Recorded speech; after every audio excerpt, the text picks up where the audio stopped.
photos forever.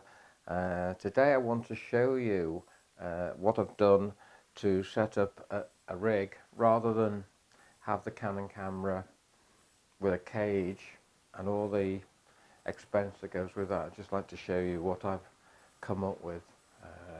At the moment I've just rejigged it into one of these flight cases, and here it is from the overhead camera. So what we've got is a plate, a small rig plate on a set of rails, an adapter rails. I'll show you a bit closer in a minute. And then we've got a V-mount battery plate which I've had to adapt as well, and a V-mount battery. So what I've done here, for the sake of transporting it, is I've just modified one of these flight cases that I had, that I'm always sort of changing the usage, because you have to develop your systems and what you're going. And if you're going out travelling, this would be sort of a perfect solution for me to take out. So let me just show you what I've got here.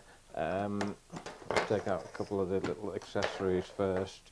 So this is the rig that I've sort of put together here, and I'll just take it over to the tripod here. Okay, so what we've got is we've got the I think it's like a Monfrotto PL plate attached, has been modified, screwed into the cheese plate, and then a small rig rail adapter here, so that you can put in through the two cross rails. So that then will fit on to there. So I'll just bring it a little bit, try and bring it a little bit closer here, so you can see what's going on. Turn that round. So the whole assembly will lock into on that root. See there, it will lock into there. What I could do really is getting that camera moved over, but I hope you can see it there. So it just slots into there, and then you just tighten that round. Okay, and what I've done here is, because there's so many things are painted in red from small rig handles and things, I've just gone round and painted and lacquered some of these little adapters. This one here is just so you can put a hot shoe on there. That's for actually serving not a lot of purpose, because it's got the it's just supporting the two rails. And this side I've got here is a modification of what I've done, where I've put a tilter V-mount plate on here, and it's fully adjustable. There was another video, but I've really basically created this from the fact that they discontinued the product. So I bought, eventually researched, I bought the tilter plate, which is very similar, and I've re-drilled a plate, re-drilled the plate that comes with this adjustable small rig articulated arm. So I've got it in position and I can move it around. I'll show you in a second why I've done that. And then this arm comes up here. This is holding my one of the inputs to the camera, which goes into the I'm using this as Sennheiser wireless remotes generally, and that will just fit into there. Then the wireless will go into there, and that will go into the camera. So all in all, we've got the rig up, which is fairly easily set up. Here I've just put a wireless remote system here. I'll turn it round, and then just before I came up with an idea that if I wanted to disassemble it, it would be good that I could put the tripod back in the case without this arm. So I put a quick release arm on here. So that is one of these mini quick release mounting kits. So that will just slot into there, and then you just pull the lever up. Okay, and then what you do, you get the camera. Okay, And here what I've done again is I've done a bit of a modification where I put an e-image articulated arm, and this is my standard setup. So really what I've got is I've got a fairly lightweight. I could move the Ninja 5 probably and put it as a Shinobi or something much lighter, but the Ninja 5 is on there at the moment, and then that will just, this is a Manfrotto PL 410 plate, so that just snaps into that.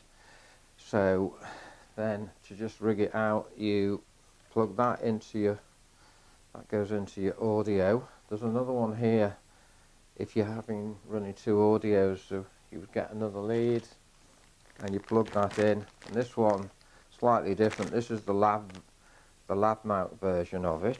So this is the Sennheiser wireless remote with the lav mount.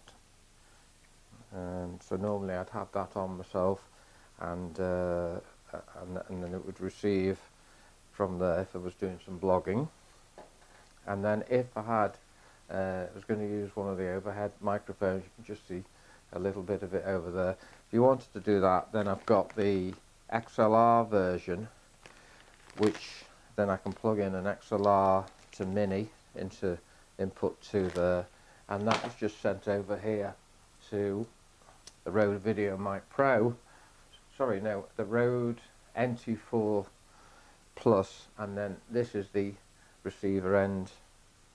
Sorry, that's the transmitting end, so that you don't need to have a wire travelling across the room. So that's over there. That's just sort of hung on and clipped onto there, ready.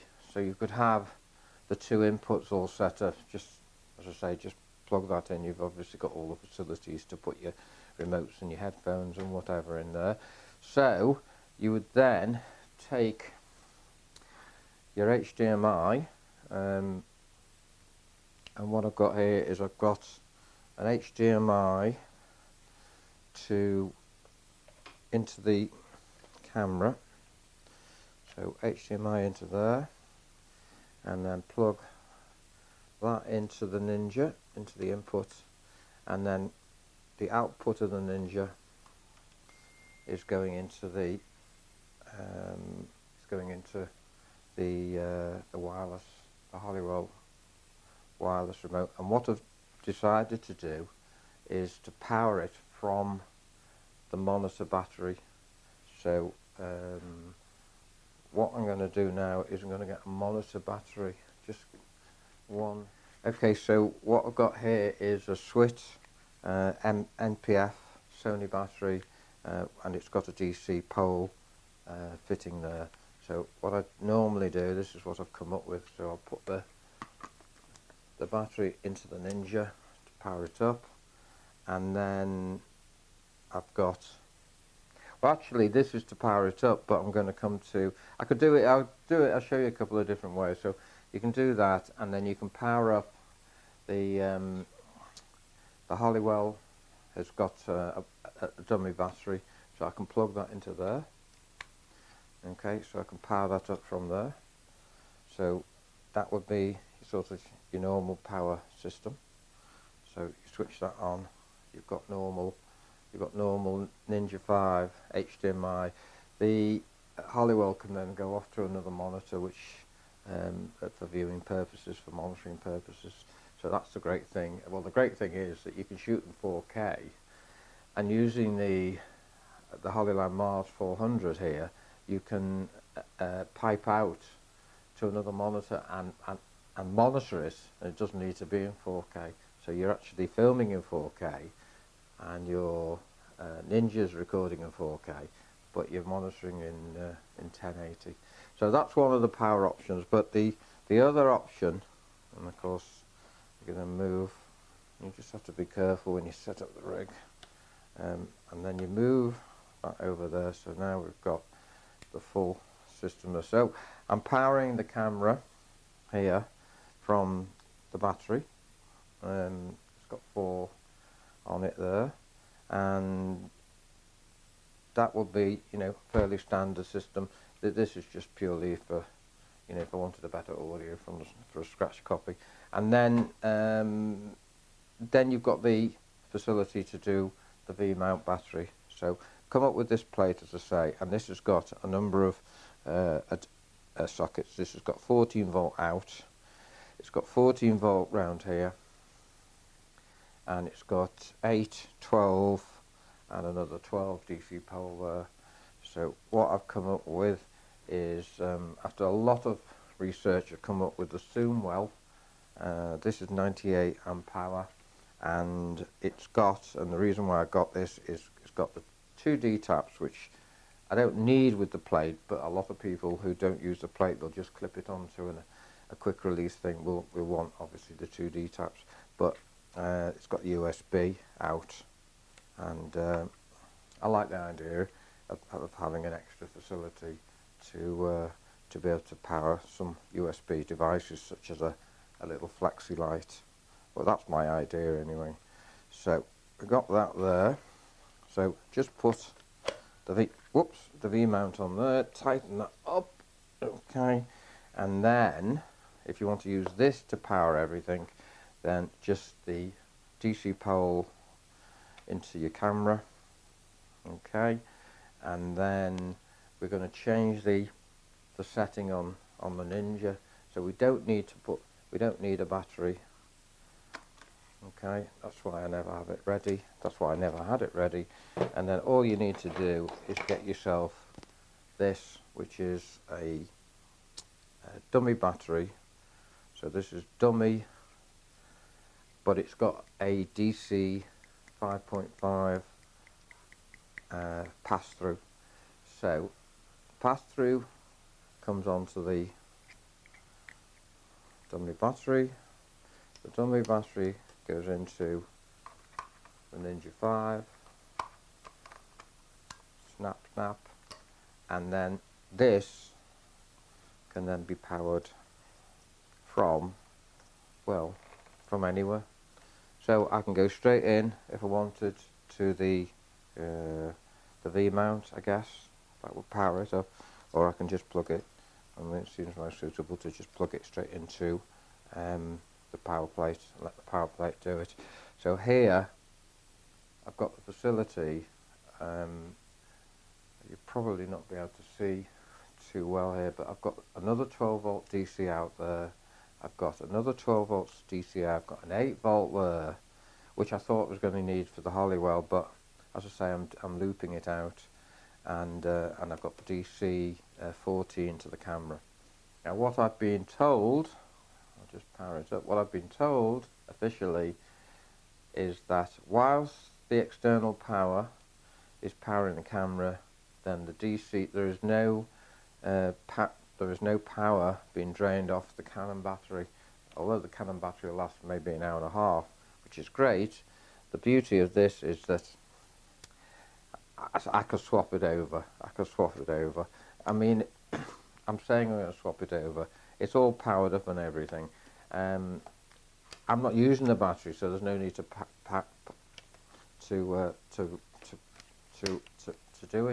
do a hot swap.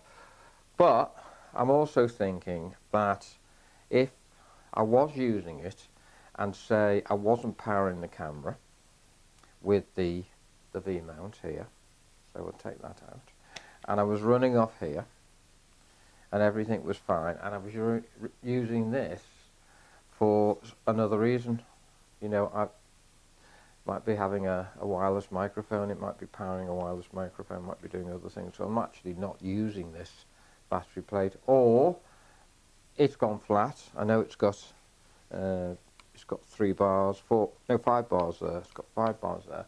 I know it's got 5 bars there, but maybe I'm just taking it out and I'm going to charge it up.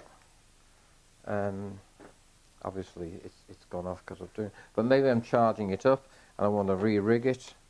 I mean, I wouldn't have done that because it would have taken the Ninja, but just say that I needed to take it off to charge it, and it wasn't lasting, then effectively the Canon battery is taken over, and then if my Canon battery starts to go low, then I just whiz this back in there, put the DC back into there, Ninja 5's gone off, and then just hot swap the battery.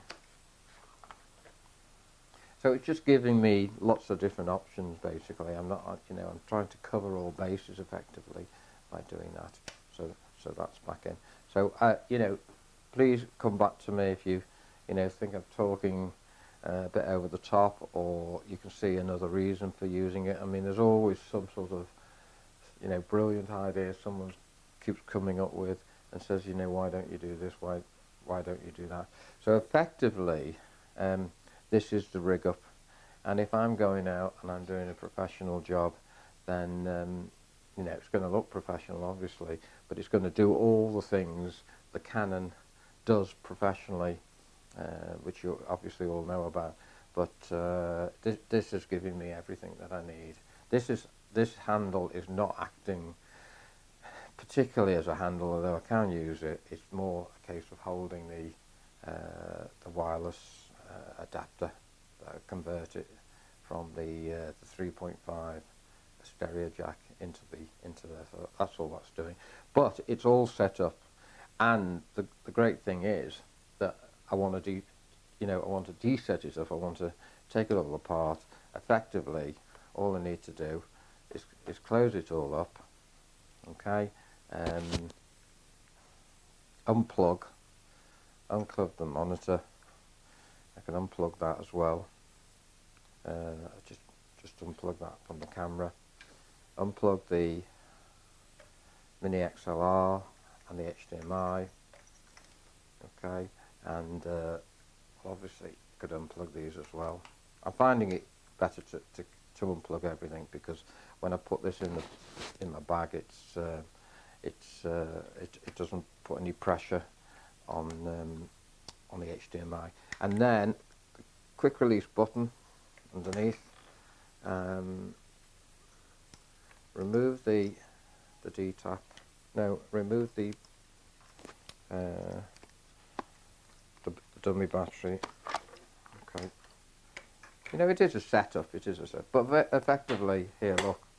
You know, I'm just down to a camera now. I'm just down to a camera. Unplug that, so I can actually use it handheld.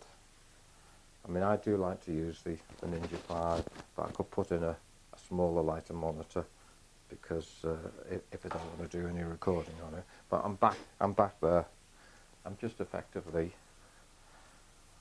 there you go, I've just got that camera, handheld, dead light, but with the option of building it up and putting it on a rig and getting it all rigged up.